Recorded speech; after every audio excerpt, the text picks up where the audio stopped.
Hi guys, मैं हूं कृतिका आदित्य। आज की इस वीडियो में आपको बताऊंगी कि मालिनी ने जिस तरीके से रूपाली के दिमाग में जहर घोला है इमली के लिए, क्या वो जहर घोलने में कामयाब हो जाएगी? रूपाली की जिंदगी प्रणव के साथ रहने पर क्या खतरे में पड़ जाएगी? और क्या वाकई में यहाँ इमली प्रणव से रूपाली की जिंदगी को बचा लेगी, नहीं बचा पाएगी? क्या वक्त रहते इमली प्रणव को एक्सपोज कर पाएगी? और सबसे बड़ी बात तो ये है कि प्रणव के इस तरीके से मालिनी का क्या कनेक्शन है, यानी कि जो इतने दिनों से मैं आपको कह रही थी ना कि दशहरे पे मालिनी एक्सपोज होगी, मालिनी एक्सपोज होगी, तो मालिनी दशहरे पर किस तरीके से एक्सपोज होगी, कैसे एक्सपोज होगी, इस पूरी कहानी की जानकारी मैं आपको दूंगी आज की इस वीडियो में। अगर आपने अभी तक चैनल को सब्सक्राइब नहीं किया, फटाफट से जाइए चैनल को सब्सक्राइब कर दीजिए, क्योंकि आपको इस चैनल पर आदित्य, इमली, सई, विराट और अनुपमा की आगे आने वाली कहानी की अपडेट मिलती है। अगर आपको जानना है कि अनुपमा में कल क्या होगा, यानी कि आगे आने वाले अपकमिंग ट्विस्ट के बारे में अगर आपको जानना है, तो आपकी वीडियो के नीचे कार्तिक आदित्य के नाम की पट्टी दी हुई है, हाँ एक छोटा सा फोटो होगा, उस फोटो पर जाकर क्लिक कीजिएगा।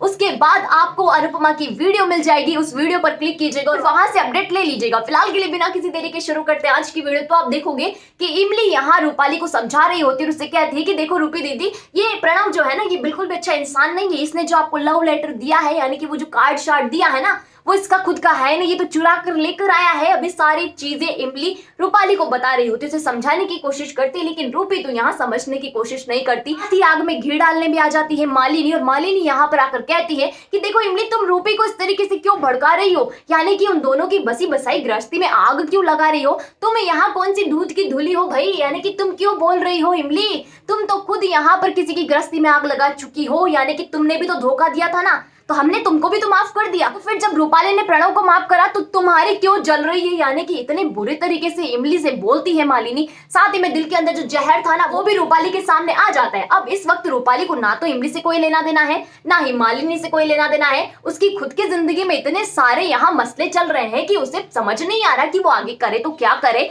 और यहाँ इमली ने भी इतनी सारी बातें उसे कह दी, लेकिन मालिनी ने जो चीजें कही है, यानी कि हमने तुम्हें भी तो माफ किया है इमली, तुम क्यों रूपाली की जिंदगी में आग लगाने पे तुली हुई हो? ये सारी चीजें जब रूपाली के दिमाग में चल रही होती, तब उसे महसूस होता है कि वो इमली के कहने पर नहीं आएगी और अब की बार खुद की सुनेगी। यानी कि रूपाली ने पूरा फैसला ले लिया है कि वो प्रणव के साथ रहेगी, उसी के साथ जाएगी और प्रणव को एक और मौका देगी। तो सारी चीजें होती है, यानी कि मालिनी की वजह से इमली के हाथों से उसका एक पार्टनर और चला गया है, यानी कि उसकी जो सोल सिस्टर थी भाई साहब, वो भी उससे दूर हो जाती है। तो यहाँ ये सारी चीजें होंगी, लेकिन मैं आपको बता दूं कि ये सारी घटनाक्रम ज्यादा दिनों तक नहीं चलने वाला।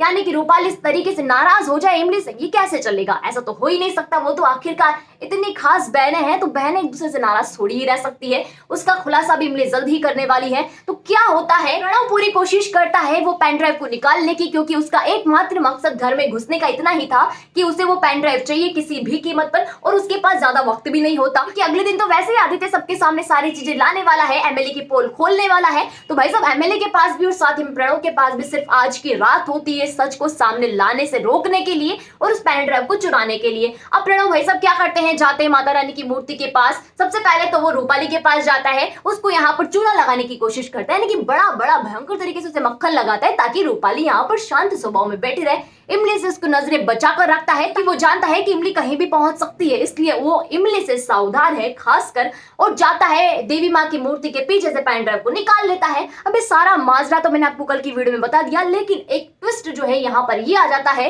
कि सारी घटनाक्रम जब होती है, जो पेन ड्राइव को निकाल रहा होता है, तो इन सभी चीजों के बारे में, यानी कि सभी चीजें देख लेती है मालिनी, और मालिनी को पता चल जाता है कि आदित्य जिस पेन ड्राइव की बात कर रहा था ना, वो प्रणव ने चुरा लिया है, और ये रूपाली के लिए नहीं बल्कि इस पेन ड्राइव के लिए आया है।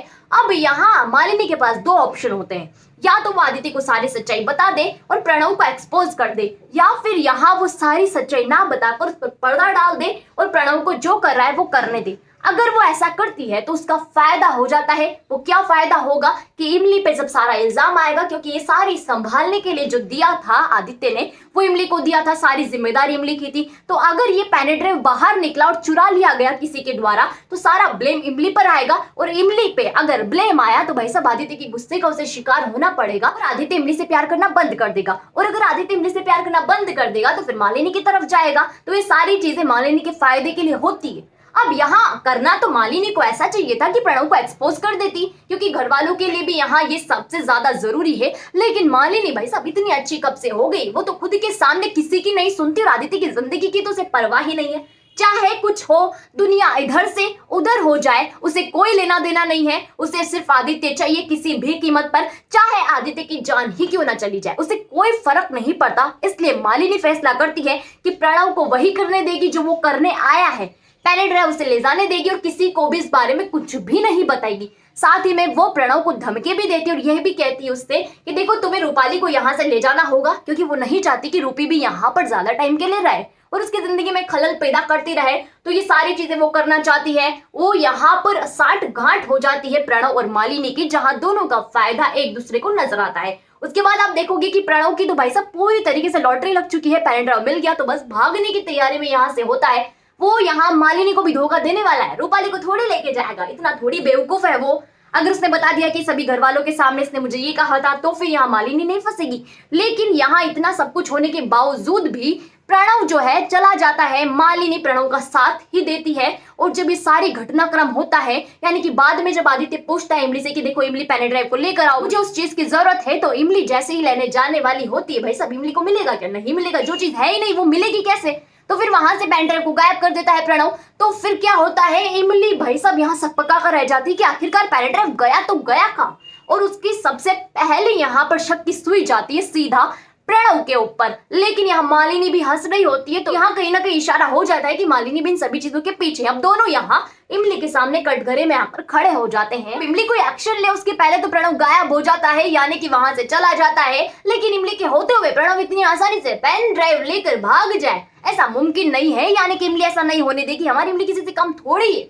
वो तो भाई साहब यहाँ पर अच्छे अच्छों को मजा सिखा दे, तो ये तो प्रणव नाम की छोटी मोटी चीज है। तो भाई साहब इमली जाती है, फिर प्रणव से पेन ड्राइव लेकर आती है और आदित्य के हाथ में थमा देती है। साथ ही में जब उसे पता चलता है कि इन सभी राज के पीछे मालिनी का हाथ है, मालिनी ने जानबूझकर हमें ये सारी चीजें नहीं बताई, और जब आदित्य को इस चीज का पता चलेगा तो सोचो कैसा होगा कि उसकी प्यारी सी मालिनी जिसपे वो इतना भरोसा करता है, उसने उससे इतनी बड़ी बात छुपाई और प्रणव को बचाया। तब सोच सकते हो ना कि आदित्य क्या करेगा। यानी कि हमें तो सोचकर ही अंदर से अच्छी वाली फीलिंग आ रही है, यानी कि मालिनी फटाफट से एक्सपोज हो जाए, डंडे वंडे दो चार उसके पड़ जाए, फिर क्या है बस दिल को तसल्ली मिल जाएगी। आदित्य इमली का प्यार भी फिर हमको देखने को मिलेगा। लेकिन आदित्य इमली का प्यार और साथ ही में ये जो ड्रामा है ना, इसके बीच आपको कहीं ना कहीं ऐसी सिचुएशन दिखाई जाएगी कि इमली पूरी तरीके से हार चुकी है, मालिनी जीत चुकी है, प्रणव भी जीत चुका है और आदित्य इमली पर बरसने वाला है।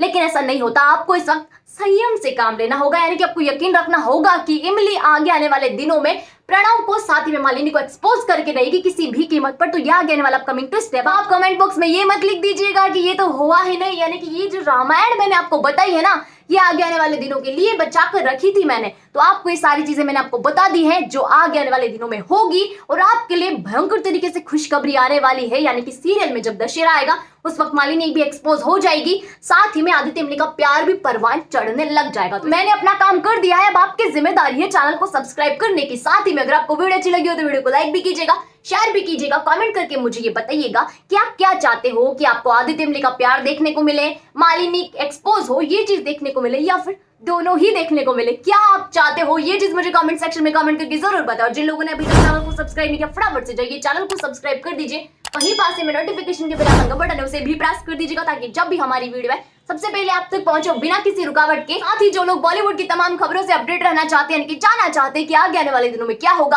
आर्यन खान का यहाँ पर क्या मसला है, यानी कि आपको आर्यन खान से जुड़ी हुई सारी अपडेट जाननी है, तो आप हमारे डिस्क्रिप्शन बॉक्स में मैंने आपको चैनल का लिंक डाल दिया है, उस चैनल को विजिट कीजिएगा, साथ ही में वीडियो को देखिएगा और सब्सक्राइब करना मत भूलिएगा।